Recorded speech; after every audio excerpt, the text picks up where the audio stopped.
ஹாய்ங்க, welcome to my channel. இன்றைக்கி வந்துட்டு பாப்பாவையும் நம்ம ஸ்கூல் சேர்த்தாச்சு. அதனால் வந்து அவங்களுக்கு டெய்லி ஏதாவது ஸ்நாக்ஸ் பண்ணி கொடுக்கணும். அவங்களுக்கு பிடிச்சதாக பண்ணி கொடுத்தா நல்லா விரும்பி சாப்பிட்டு வருவாங்க. அதனால் இன்றைக்கி வந்து நான் வேஃபல் வந்து பண்ணியிருந்தேங்க. அதுக்கு வந்துட்டு 2 டேபிள் ஸ்பூன் அளவு கோதுமை மாவு, கொஞ்சமாக வந்து உப்பு, அப்புறம் ஒரே ஒரு எக் இதெல்லாம் சேர்த்து நல்லா பீட் பண்ணிடுங்க. பத்தாட்டி கொஞ்சமாக தண்ணி வந்து சேர்த்துக்கலாங்க.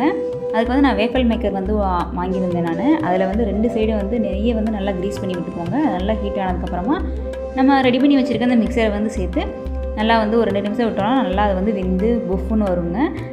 அதுக்கப்புறமா இதை இன்னொரு சைடு திருப்பி விட்டு நல்லா வேக வச்சு எடுத்துக்கலாங்க. நான் வேஃபல் வந்து சூப்பராக ரெடி ஆயிரும். இது கூடவே வந்து நான் கொஞ்சமாக வந்து தேன் சேர்த்து அவங்களுக்கு வந்து கொடுத்து விட்டுருந்தேன் பாப்பாவுக்கு. அப்புறமா வந்துட்டு கொஞ்சமாக வந்து ஆப்பிள் வந்து கட் பண்ணி வச்சு விட்டுருந்தேங்க கூடவேவும். அவங்களுக்கு வந்து ஸ்கூலே வந்து 3 hours தான், அதனால் அளவான ஸ்நாக்ஸே போதும்னு சொல்லிட்டாங்க. அதனால் அவங்களுக்கு பிடிச்சது எல்லாத்தையுமே வந்து வச்சு விட்டேன் நான். அடுத்ததாக கொஞ்சமாக கேஷ்யூவும் அப்புறம் பிளாக் கிரேப்ஸ் வச்சு விட்டுருந்தேங்க. பொதுவாக வீட்டில் இதை கொடுத்தா சாப்பிடவே மாட்டாங்க. ஆனால் ஸ்கூலில் போய் ஃப்ரெண்ட்ஸ் கூட உட்காந்து சாப்பிட்டு வந்துடுறாங்க. இந்த மாதிரி நிறைய ஹெல்த்தி ஸ்நாக்ஸ் ஐடியாவுக்கு நம்ம சேனலை